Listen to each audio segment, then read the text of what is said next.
Hello friends, आपके अपने YouTube channel साहित्यिक नॉलेज में आपका स्वागत है। फ्रेंड्स, हम पढ़ रहे हैं उपन्यास आपका बंटी। इस उपन्यास की रचनाकार हैं मन्नू भंडारी जी। हम मूल पुस्तक से अध्ययन कर रहे हैं जो कि हिंदी साहित्य से संबंधित सभी परीक्षाओं के लिए उपयोगी है। तो जैसा आप जानते हैं, इस उपन्यास में कुल 16 भाग हैं, तो आज हम भाग 2 पढ़ेंगे। तो चलिए अध्ययन शुरू करते हैं। बंटी देख रहा है कि शनिवार को मम्मी लंच के बाद कॉलेज नहीं जाती। खाना खाकर मम्मी उठी और सोने के कमरे के सारे पर्दे खींच दिए। कमरे में हल्का सा अंधेरा हो गया।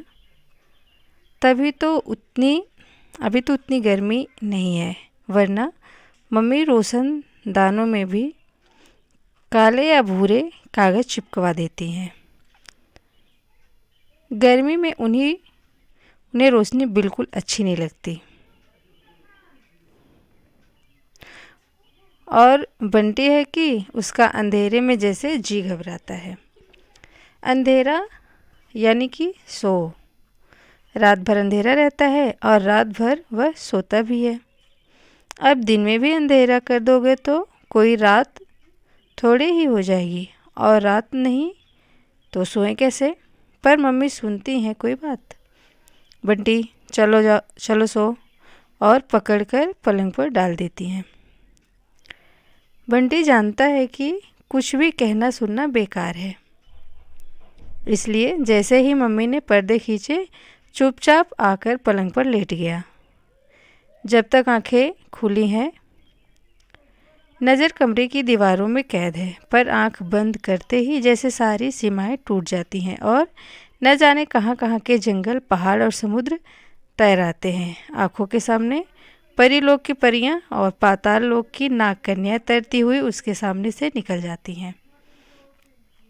अच्छा, अगर कोई उसे जादू के पंख या उड़ने वाला घोड़ा दे दे तो वह क्या करे? एकदम पापा के पास चला जाए और उन्हें चौंका दे। अचानक उसे आया देख पापा कितने खुश हो जाएंगे। इधर मम्मी भी ढूंढ ढूंढ कर परेशान हो जाएंगी। बाहर देखेंगी, टीटू के घर में जाएंगी, कुन्नी के घर जाएंगी, फूफी सारे में दौड़ती फिरेगी और वह जादू की टोपी पहने सब कुछ देखता रहेगा। परेशान होती मम्मी को इधर उधर दौड़ती हुई बौखलाई सी फूफी को, और जब मम्मी रो पड़ेंगी तो झट से टोपी उतारकर उनके गले में लिपट जाएगा। पर ये सब चीज़ें मिलती कहाँ हैं? सारी कहानियों में इनकी बातें हैं, पर किसी ने भी ये नहीं लिखा कि ये मिलती कहाँ है। कोई साधु मिल जाए तो बता सकता है, या उसके पास भी ऐसी चीज़ें हो सकती हैं। मम्मी सो गई। एक क्षण बंटी मम्मी को देखता रहा, कहीं पलकें हिल तो नहीं रही। तभी ख्याल आया, सोती हुई मम्मी कितनी अच्छी लगती हैं। अच्छा, मम्मी तरह तरह की कैसे हो जाया करती हैं। टीटू की अम्मा को तो कभी भी जाकर देख लो, हमेशा एक सी रहती हैं, और फूफी भी। बंटी दबे पांव पलंग से उतरा, धीरे से कमरे के बाहर निकला और दौड़कर करौंदे की झोपड़ी के पास पहुंच गया। कुन्नी ने कहा था कि बंटी अगर उसे खूब सारे करौंदे तोड़कर देगा तो बंटी को करौंदे की माला बनाकर देंगी, खूब सुंदर सी। टीटू भी आ जाता तो दोनों मिलकर तोड़ते, पर वह बुलाने तो नहीं ही जाएगा। वहाँ उसकी अम्मा मिल गई तो बस कबाड़ा। कोई बात नहीं, वह अकेला ही तोड़ेगा। अचानक लोहे का फाटक बजा तो बंटी घूम पड़ा। अरे वकील चाचा! पसीने में सराबोर वकील चाचा एक तरह से हांफते हुए अपनी पतली सी छड़ी हिलाते हुए चले आ रहे थे। चिपचिपाते हाथों को कमीज से ही पोंछता हुआ बंटी दौड़ा और वकील चाचा के बाह से झूल गया। आप कब आए चाचा? क्यों रे, तू ऐसी भरी धूप में यहाँ करौंदे तोड़ रहा है? धूप कहाँ, मुझे तो नहीं लग रही है। बंटी दुष्टता से हंस रहा है। हाँ, धूप कहाँ, यह तो चांदनी है ना, शैतान कहीं का। शकुन घर में है या कॉलेज? शनिवार को तो 1 बजे ही छुट्टी हो जाती है कॉलेज की। भीतर सो रही हैं। और फिर मम्मी वकील चाचा आए हैं के बिगुल नाद के साथ ही बंटी चाचा को लेकर भीतर घुसा। भरी नींद में से मम्मी उठी और वकील चाचा को सामने देखकर जैसे एकदम सिटपिटा गई। साड़ी ठीक करके उठती हुई बोली, अरे आप कब आए? यह बंटी वहाँ करौंदे तोड़ रहा था ऐसी धूप में। मम्मी पूछ रही है, आप कब आए? पहले उनकी बात का तो जवाब दीजिए। तू बड़ा तेज हो गया है। वकील चाचा ने अपनी टोपी उतारकर मेज पर रखी और ठीक पंखे के नीचे बैठ गए। अभी तो जरा भी गर्मी नहीं है और चाचा के इतना पसीना। तुम्हारे यहाँ आज आया हूँ तो समझ लो शहर में आज ही आया हूँ। क्यों रे, तू उठकर फिर करौंदे तोड़ने चला गया? तुझे नींद नहीं आती तो फिर पढ़ता क्यों नहीं? इम्तिहान नहीं पास आ रहे हैं? आँख लगी नहीं कि गायब। मम्मी सचमुच ही गुस्सा होने लगी, पर बंटी है कि अभी भी हंस रहा है। चाचा इस समय कवच की तरह उसके सामने बैठे हैं। मम्मी का गुस्सा बेकार। चाचा, आपको जितनी गर्मी लग रही है उससे तो लगता है कि आप ठंडा ही पियेंगे। बोलिए, क्या लाऊं? चाचा की आंखों में एकाएक लाड उमड़ आया। बड़ी खातिर करना सीख गया। तू तो एकदम ही बड़ा और समझदार हो गया लगता है। मैं अभी आई, कहकर मम्मी अंदर चली गई, शायद मुंह धोने या चाचा के लिए कुछ लाने। बंटी धीरे से सरक कर चाचा के पास आया और उनकी कुर्सी के हत्थे पर बैठता हुआ बोला, चाचा, पापा कब आएंगे इस बार? इस प्रश्न में पापा के बारे में जानने की इच्छा भी थी, साथ ही उत्सुकता भी कि पापा ने कुछ भेजा हो चाचा के साथ। तो चाचा निकाले। पता नहीं क्यों चाचा एकटक उसका चेहरा ही देखने लगे। घनी बाहों के नीचे कुछ अंदर से धसी आंखें जाने कैसी गीली गीली हो गई। बड़े दुलार से पीठ पर हाथ फेरते हुए बोले, पापा की याद आती है बेटे? झेपते हुए बंटी ने गर्दन हिला दी। बंटी को लगा जैसे चाचा कहीं उदास हो गए हैं। पीठ सहलाता हुआ उनका हाथ उसे कांपता सा लगा। पापा की बात कहकर उसने कहीं गलती तो नहीं कर दी? पता नहीं, जब भी वह पापा की बात करता है सब कुछ गड़बड़ा जाता है। किससे करे वह पापा की बात? किससे पूछे उनके बारे में? पापा भी आएंगे बेटा, मैं जाकर उन्हें भेजूंगा। चाचा का स्वर इतना बुझा बुझा क्यों है? वे तो हमेशा इतने ज़ोर ज़ोर से बोलते हैं जैसे क्लास में पढ़ा रहे हों। मैं तो इस बार मिलकर भी नहीं आ सका, वरना ज़रूर तेरे लिए कुछ भेजते। और चाचा बड़े प्यार से उसकी पीठ सहलाने लगे, मानो कुछ न लाने की कमी वे प्यार से ही पूरा कर देंगे। चाचा कुछ लाए भी नहीं। इस सूचना ने बंटी को और भी खिन्न कर दिया, वरना जब भी चाचा आते हैं पापा उसके लिए ज़रूर कुछ न कुछ भेजते हैं और शायद यही कारण है कि उसे चाचा अच्छे लगते हैं। चाचा का आना भी अच्छा लगता है। जो बंदूक तुम्हारे लिए भेजी थी वह तुम्हें पसंद आई? बहुत अच्छी है, बहुत ही अच्छी। आपने देखी थी? बंदूक के नाम से ही जैसे मरा हुआ उत्साह एक क्षण को जाग उठा। हमने साथ ही जाकर तो खरीदी थी। फिर चाचा यूं ही कमरे में इधर उधर देखने लगे। ये चित्र तुमने बनाए हैं? दीवारों पर मम्मी ने उसकी पेंटिंग्स गत्ते पर चिपका कर लटका रखी है। 3 शीशों के फ्रेम में मढ़वा रखी है। हाँ, बड़े गर्व से बंटी ने कहा। स्कूल में मेरी और भी अच्छी रखी है। आर्ट क्लब का चीफ हूँ। अच्छा, चाचा ने शाबाशी देते हुए उसकी पीठ थपथपाई और फिर जैसे कहीं से उदास हो गए।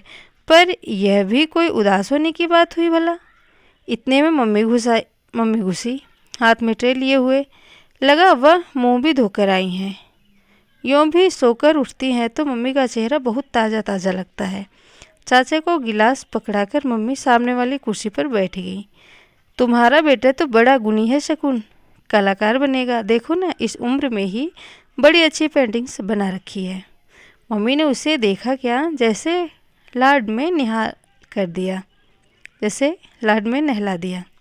बंटी सोच रहा था मम्मी उसकी तारीफ में कुछ और कहेंगी, पर फिर सब चुप हो गए। हमेशा बोलते रहने वाले चाचा भी चुप और चाचा के सामने चुप रहने वाली मम्मी भी चुप। अंधेरा अंधेरा कमरा और भीतर बैठे लोग चुप, जैसे एक अजीब सी उदासी वहाँ उतर आई हो। चाचा कभी एक घूंट पीते हैं, कभी उसकी ओर देखते हैं तो कभी खिड़की की ओर, पर खिड़की तो बंद है, उस पर पर्दा पड़ा है, वहाँ तो देखने को कुछ है ही नहीं। मम्मी एकटक ज़मीन को देखे जा रही हैं और वह है कि कभी मम्मी को देखता है तो कभी चाचा को। चाची जी अच्छी हैं बच्चे? आखिर मम्मी ने पूछा। ठीक है सब, कुछ इस भाव से कहा मानो उन्हें इन सब में कोई दिलचस्पी न हो। तुम गर्मियों की छुट्टियों में कहीं बाहर नहीं जा रही हो इस बार? नहीं, एक तो पहले से ही कहीं जगह का इंतज़ाम नहीं किया, यो भी इस बार यहीं रहने का इरादा है। मम्मी पापा की बात क्यों नहीं पूछ रही हैं? लड़ाई में क्या बात भी नहीं पूछते हैं? कलकत्ते में तो अभी से गर्मी शुरू हो गई होगी, यहाँ शाम को तो अभी भी बहुत अच्छा लग रहता है और रात को ठंड रहती है। बातें कर रहे हैं पर बंटी तक को लग रहा है कि जैसे कमरे का मौन नहीं टूट रहा है, उदासी नहीं छट रही है। यह चाचा को क्या हो गया है? वैसे तो चाचा जब भी आते हैं उन्हें मम्मी से बहुत बहुत बातें करनी रहती हैं। शाम को या दोपहर को आएंगे तो रात के पहले कभी नहीं जाएंगे और जब तक बैठेंगे लगातार कुछ न कुछ बोलते ही जाएंगे। अगर मम्मी थोड़ी देर को उठकर चली भी जाएं तो चाचा उससे बातें करने लगेंगे और कुछ नहीं तो उसका टेस्ट ही ले डालेंगे, टेबल पूछेंगे, स्पेलिंग पूछेंगे। चुप तो चाचा रह ही नहीं सकते। उन्हें इस तरह लगातार बोलते देखकर बंटी को ख्याल आता, अगर इन्हें कभी क्लास में बैठना पड़े तो बाप रे बाप, सारा दिन सजा खाते ही बीते, मुंह पर उंगली रखे खड़े हैं या कि मुंह पर डस्टर बांधे खड़े बैठे हैं। उसने पिछली बार यह बात मम्मी को बताई तो हंसते हुए उसका कान खींचकर कहा, यही सब सोचता है बड़ों के बारे में, और फिर देर तक हंसती रही थी। मुंह पर डस्टर बंधे चाचा की कल्पना में वह खुद हंस हंस कर दोहरा होता रहा था। वही चाचा आज चुप हैं, चुप ही नहीं उदास भी हैं। आप कितने दिन हैं यहाँ पर? परसों की तारीख है, बस उसी दिन शाम को चला जाऊँगा। फिर एक क्षण ठहर कर बोले, तुमसे कुछ बातें करनी थी तो सोचा कि एक दिन हाथ में होगा तो ठीक रहेगा। मम्मी की आंखें चाचा के चेहरे पर टिक गई। हजारों सवाल उन आंखों में झलक आए। चेहरे पर एक अजीब सा तनाव आने लगा। बंटी के मन में जाने कैसा कैसा डर सा समाने लगा। पहले वह कुछ भी जानता समझता नहीं था, जानने समझने की कोई इच्छा भी नहीं थी, पर अब जानने लगा है और जितना जानता है उससे बहुत ज़्यादा जानने की इच्छा है, बल्कि सब कुछ जान लेने की इच्छा है। उसे मालूम है कि चाचा पापा के पास से आते हैं और आने पर पापा की ही बातें करते हैं। क्या बातें कर रहे हैं उसे नहीं मालूम, उसने कभी सुनने की कोशिश ही नहीं की। इस बार ज़रूर सुनेगा। हाँ, इतना उसे ज़रूर मालूम है कि चाचा 1-2 दिन के लिए आकर मम्मी को 10-12 दिनों के लिए बदल जाते हैं। कभी कभी तो मम्मी इतनी उदास हो जाया करती हैं कि उनसे बात करना भी बंद कर देती हैं। साथ सुलाकर भी न उसे प्यार से सहलाती हैं न कहानी सुनाती हैं। पर पिछली बार मम्मी बहुत खुश हुई थी, इतनी खुश कि बिना बात ही उसे बाहों में भर भर कर प्यार करती रही थी। तब बंटी को शक हुआ कि चाचा की छड़ी में तो कोई जादू नहीं है। मम्मी पर फेर कर चले गए और मम्मी बदल गई। तब उसने चुपचाप छड़ी को अपने ऊपर फिरा कर देखा था, फूफी पर भी फिरा कर देखा था, पर उनको तो कुछ नहीं हुआ। नहीं छड़ी में, नहीं चाचा जी की बातों में ही कुछ होता है। आज पता नहीं कैसी बात करेंगे, उसके बाद मम्मी खुश होंगी या उदास। इस बार वह सारी बात ध्यान से सुनेगा। उसने एक उड़ती सी नज़र मम्मी पर डाली। मम्मी की आंखें वैसे ही चाचा पर टिकी हुई हैं, आंखों में वैसे ही सवाल झूल रहे हैं, पर चाचा हैं कि चुप, बोलते क्यों नहीं? बात करनी है तो बात करें, वहाँ खिड़की में क्या देखे जा रहे हैं? बात वहाँ तो लिखी हुई नहीं है। शकुन, चाचा बोले नहीं। जैसे शब्दों को किसी तरह ठेला। कैसी मरी मरी आवाज़ निकल रही है आज उनकी। टकटकी लगाए लगाए मम्मी की आंखें जैसे पथरा गई। बस मूर्ति की तरह वे बैठी रहीं, मानो सांस भी नहीं ले रही हों। वह चाहता है कि अब इस सारी बात की कानूनी कार्रवाई भी कर ही डाली जाए। चाचा का स्वर कैसा बिखर बिखर रहा है। यही बात कहनी थी चाचा को, पर इसका मतलब वह तो पापा हैं। बात भी पापा की ही है, पर क्या है कुछ समझ में नहीं आया। तो क्या इसलिए आपको यहाँ भेजा है? मम्मी का चेहरा ही नहीं, उनकी आवाज़ भी सख्त हो गई। वही प्रिंसिपल वाला चेहरा। नहीं नहीं, मैं तो अपने काम से आया था, पर जब आने लगा तो उसने मुझे तुमसे इस विषय में बात करने को कहा था। मैं नहीं आता तो वह खुद शायद तुम्हें लिखता। इसका मतलब चाचा मिलकर आए हैं पापा से, और अभी अभी उससे कहा था कि आने से पहले मिला नहीं। चाचा इतने बड़े होकर भी झूठ बोलते हैं। उसे बड़ों की बात के बीच में नहीं बोलना चाहिए, वरना वह अभी पूछता। चाचा ने शरीर ढीला छोड़कर पीठ कुर्सी पर टिका दी और आंखें मूंद ली, जैसे बहुत बहुत थक गए हों। बस हो गई बात, इतनी सी बात करने आए थे हूँ। यह भी कोई बात हुई भला? आप कुछ देर आराम कर लीजिए, रात के सफ़र की थकान भी होगी, बाकी बातें शाम को हो जाएंगी। ऐसी कौन सी नई बात करनी है? वाक्य का अंतिम हिस्सा मम्मी ने जैसे अपने आप से कहा और बिना चाचा का उत्तर पाए ही अलमारी खोलकर एक चादर निकाली और ड्राइंग रूम के दीवान पर बिछा दी। चलिए जाकर लेट जाइए। मम्मी ने ऐसे कहा जैसे बंटी को कह रही हो, और चाचा भी बिल्कुल चुपचाप उठकर चले गए। पता नहीं वे सचमुच ही थके हुए थे, या पता नहीं वे जैसे बात टालना चाह रहे थे। और तू सोता क्यों नहीं है? यहाँ बैठकर गुटर गुटर बातें सुन रहा है। भरी दोपहर में भी तुझे नींद नहीं आती? बंटी उछलकर पलंग में दुबक गया, पर नींद का कोई प्रश्न ही नहीं। मम्मी की ओर देखकर पूछा, चाचा क्या कहते थे मम्मी? मम्मी ने ऐसी चुपती नज़रों से उसे देखा कि वह भीतर तक सहम गया और खट से उसने आंखें बंद कर ली। पर बंद आँखों से भी वह उस चुभन को महसूस करता रहा। फिर बंद आँखों से ही उसने जाना कि मम्मी भी उसके बगल में आकर लेट गई हैं। अब सबको सुलाकर मम्मी जागती रहेंगी। चाचा की कही हुई बात क्या बहुत बुरी थी? अनायास ही मम्मी की उंगलियां उसके बालों को सहलाने लगी, कांपती थिरकती उंगलियां।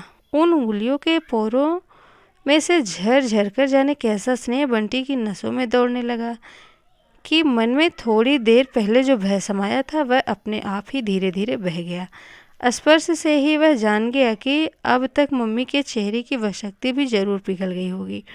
उसने धीरे से आंखें खोली। मम्मी हमेशा की तरह छत की ओर देख रही थी। आँख से शायद अभी अभी झरा आंसू कनपट्टी को भिगोता हुआ बालों की लट में लटका था। मम्मी का आंसू। मम्मी को उसने उदास होते देखा है, गुस्सा होते डांटते हुए भी देखा है, पर रोते हुए कभी नहीं देखा। चाचा ने शायद कोई बहुत ही खराब बात कह दी है। चाचा को लेकर उसके मन में एक अजीब तरह का आक्रोश घुलने लगा। एक तो कुछ लाए नहीं, फिर झूठ बोला, और अब कोई गंदी सी बात कहकर मम्मी शायद बहुत दुखी हैं। जैसे भी होगा वह मम्मी के दुख को दूर करेगा। ये लोग सारी बात बताएंगे तो ठीक है, नहीं तो खुद पता लगाएगा। माँ का दुख दूर करने वाला राजकुमार तो कैसे कैसे कठिन काम करते हैं। वह सरक कर मम्मी की ओर सट गया, फिर अपनी छोटी सी बाँ मम्मी के गले में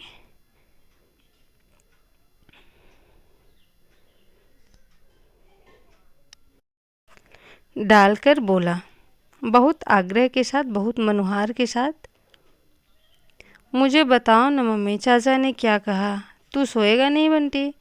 उदासी में भी मम्मी ने ऐसे कड़क कर कहा कि बंटी ने चुपचाप आंखें मूंद ली। ढेर ढेर प्रश्नों का, ढेर ढेर कौतूहल का सागर उसके चारों ओर उमड़ने लगा, जिसमें वह डूबता ही चला गया, गहरे, और फिर पता नहीं उसे कब नींद आ गई। धूप ढल गई तो मम्मी और चाचा लान में आ बैठे। जब से जगा है इन लोगों के आसपास ही मंडरा रहा है। आज जैसे भी हो उसे सारी बात जाननी है, पर चाचा उस तरह की कोई बात ही नहीं कर रहे हैं। उसकी पढ़ाई की बात, मम्मी के कॉलेज की बात और दुनिया भर की बातें कर रहे हैं, पर जो बात करने आए हैं बस वही नहीं कर रहे हैं। शायद वह बैठा है इसलिए, पर वह जाएगा भी नहीं, बैठे रहे रात तक। रात को वह आंख मूंद कर सोने का बहाना करके पड़ा रहेगा और सारी बातें सुन लेगा। बंटी बेटे, तुम शाम को खेलते वेलते नहीं हो? अच्छा ज़रा बताओ तो कौन कौन से खेल आते हैं तुम्हें? खेल वेल सीधे से क्यों नहीं कहते कि यहाँ से चलते बनो, ठीक है? मैं चला ही जाता हूँ, मेरा क्या है मत बताओ मुझे। मम्मी भी ऐसे देख रही हूँ मानो मेरे जाने का इंतज़ार कर रही हूँ। बंटी बिना एक भी शब्द बोले भीतर आ गया, पर मन उसका वैसे वहीं अटका रह गया।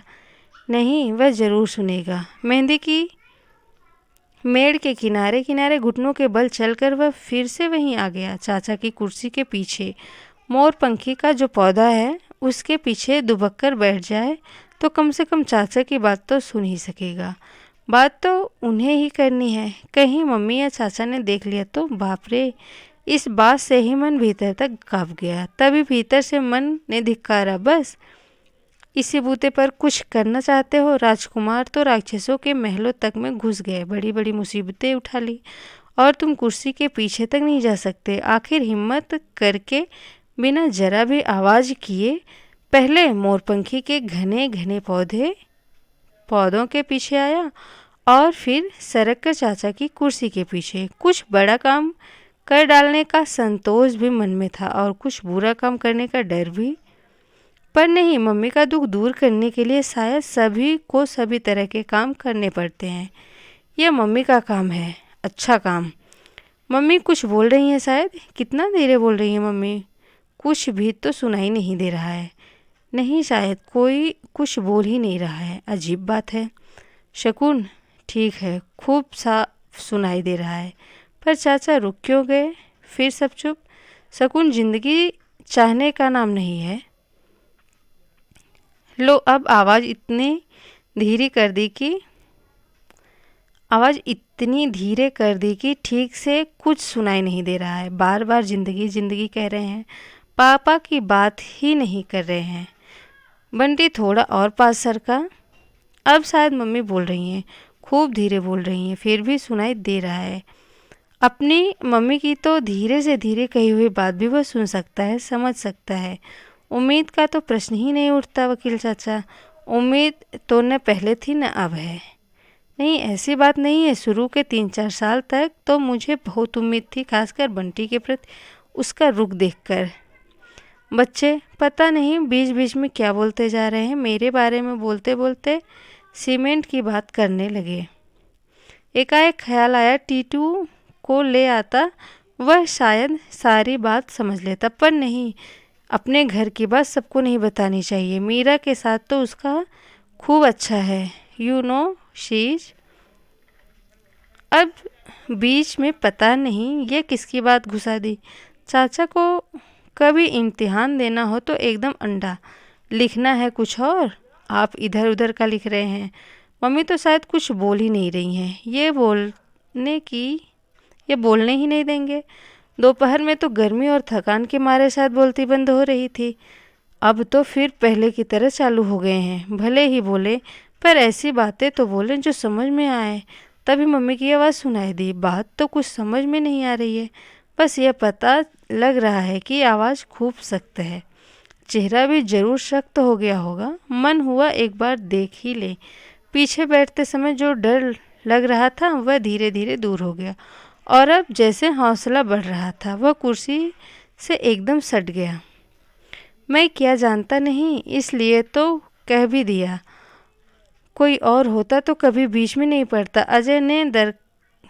अजय ने दस्तखत करके फॉर्म दे दिया है, कल तुम भी उस पर दस्तखत कर देना। मैं कचहरी में जमा करके जल्दी ही कोई तारीख देने के धत्तेरी की। ये वकील चाचा भी एक ही घनचक्कर हैं। पापा मम्मी की बात के बीच में भी अपनी कचहरी तारीख जरूर लगाएंगे। वकील की दुम। लो, अब कोई कुछ बोल ही नहीं रहा। दोनों गुमसुम होकर बैठ गए। बंटी का मन हुआ वहाँ से सरक ले। ऐसे तो कुछ भी समझ में नहीं आएगा। जो कुछ पूछना है मम्मी से पूछेगा। क्या बताए, कुछ भी समझ में नहीं आता। लगता है जब एक बार धुरी गड़बड़ा जाती है तो फिर जिंदगी लड़खड़ा ही जाती है।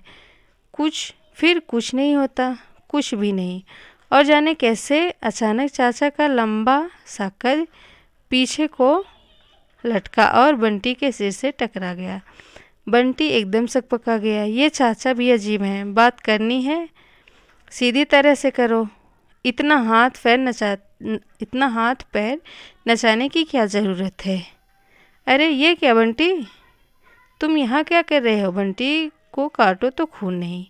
छिप कर बातें सुन रहे थे। चाचा मम्मी की ओर इस तरह देख रहे हैं जैसे बंटी नहीं, मम्मी चोरी करते हुए पकड़ ली गई हो। बंटी ने नज़रें झुका ली। जरूर मम्मी भी वैसी ही सख्त नज़रों से उसे देख रही होगी। उसकी हिम्मत नहीं हो रही है कि आंख उठाकर एक बार भी देख ले। उसकी आंखें ही नहीं, उसका सारा शरीर भी जैसे जहाँ का तहाँ जम गया। भीतर से बस एक धिक्कार उठ रही है। पता नहीं अपने लिए, पता नहीं चाचा के लिए। अच्छा है चाचा, मैं तो खुद चाहती हूँ कि ये सब कुछ जान ले। आखिर कब तक इसे छिपा कर रखा जा सकता है? अब इसके मन में यह बात बहुत घुमड़ने लगी है आजकल। बंटी जैसे उबर आया। मन हुआ दौड़कर मम्मी के गले से लिपट जाए। कह दे चाचा को कि मम्मी तो उसे सब कुछ बताएंगी। क्या कर लेंगे आप? हाँ, बताने जानने को कौन मना करता है, पर ठीक से जाने। मेरा मतलब है यह छिप कर सुनने की आदत ठीक नहीं है। फिर आवाज़ को बहुत मुलायम बनाकर बोले, बंटी बेटे जाओ खेलो। अच्छे बच्चे हर समय बड़ों के बीच में नहीं बैठते। और बंटी तो बहुत अच्छा क्लास में इतने अच्छे नंबर से पास होता है, इतनी बढ़िया ड्राइंग करता है। बंटी ने फिर मम्मी की ओर देखा। शायद वे उसे अपने पास बैठने को ही कह दें।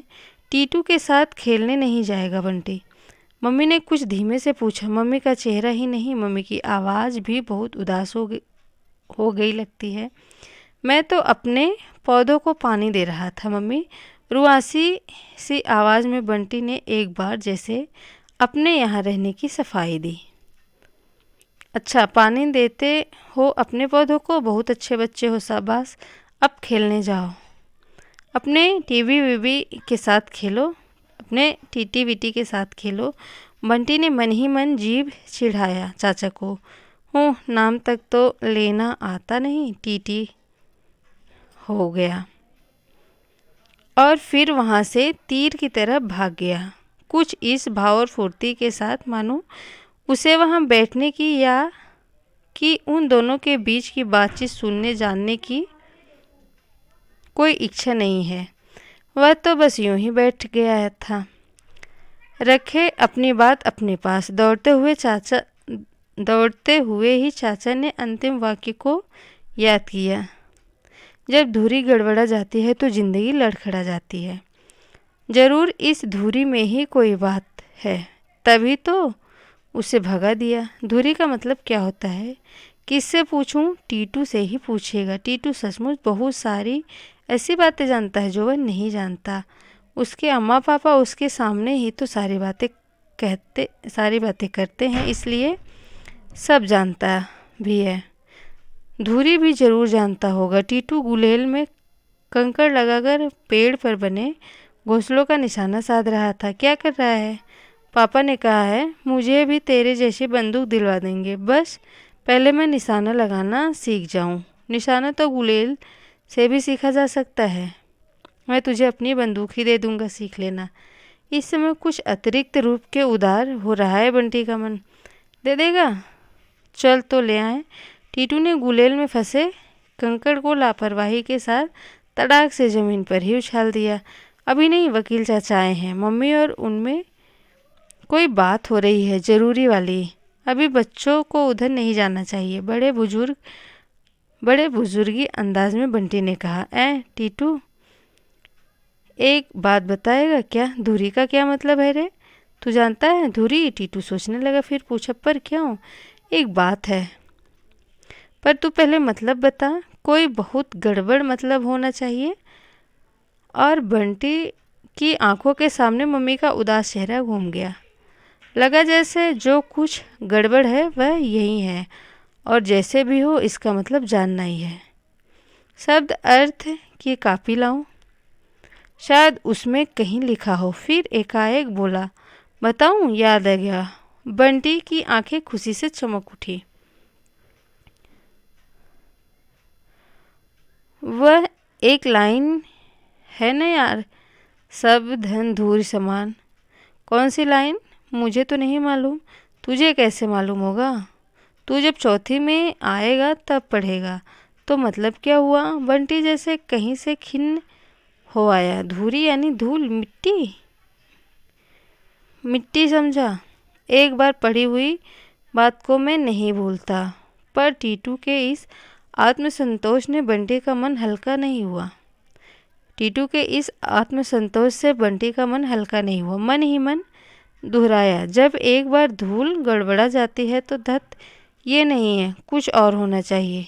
बात क्या है तू बता ना। बंटी ने एक बार इधर उधर देखा, फिर जरा पास सरक कर बोला, जब एक बार धुरी गड़बड़ा जाती है तो जिंदगी ही लड़खड़ा जाती है। और फिर कुछ इस भाव से देखने लगा मानो कह रहा हो, समझ लो इतनी बड़ी बात है, बता सकते हो उसका अर्थ? यह क्या हुआ? धत, पागल है तू तो। नहीं, पागल नहीं हूँ। बहुत बड़ी बात होती है यह, इतनी बड़ी कि मैं और तू तो समझ ही नहीं सकते। मम्मी पापा लोगों की बात होती है, शायद उनकी लड़ाई की बात। और रात में जब सोया तो बार बार मन में हो रहा था कि मम्मी से इस बात का अर्थ पूछे। चाचा क्या बात कर गए हैं? सब पूछे। मम्मी ने तो खुद बताने को कहा था, पर कुर्सी के पीछे छिप करके बैठने की हरकत से वह कहीं भीतर ही भीतर इतना सहमा हुआ था कि पूछने का साहस ही नहीं हुआ। सब कुछ जानने का यह कौतूहल उसके अपराध को और पुख्ता ही करेगा। नहीं, उसे कुछ भी नहीं जानना, पर बिना कुछ पूछे और जाने भी उसे बराबर लग रहा है कि कोई एक बहुत बड़ी गड़बड़ी है जो उसके चारों ओर है, जो मम्मी के चारों ओर है। उस गड़बड़ी की बात बताने के लिए ही चाचा कलकत्ते से यहाँ आए हैं। मम्मी इतनी उदास हैं, पर अब किससे पूछूं? उसके पास भी जादू का लैंप होता तो घिसकर जिन्न को बुलाता और सब पूछ लेता। कैसे मिल सकता है जादू का लैंप? और फिर धीरे धीरे कहानियों का जादुई माहौल उसकी पलकों पर उतरने लगा और वह सो गया। तो फ्रेंड्स, यह है आपका बंटी उपन्यास का भाग 2। वीडियो यदि आपके लिए उपयोगी है तो वीडियो को लाइक और शेयर ज़रूर करें। चैनल पर यदि नए हैं तो चैनल को सब्सक्राइब ज़रूर करें। हमने मूल पुस्तक से अध्ययन किया है, और जो कि हिंदी साहित्य से संबंधित सभी परीक्षाओं के लिए महत्वपूर्ण है। तो यदि आपके लिए उपयोगी है तो आप चैनल को सब्सक्राइब कर सकते हैं। अगला भाग हम अगले सेशन में देखते हैं। Thanks for watching this video.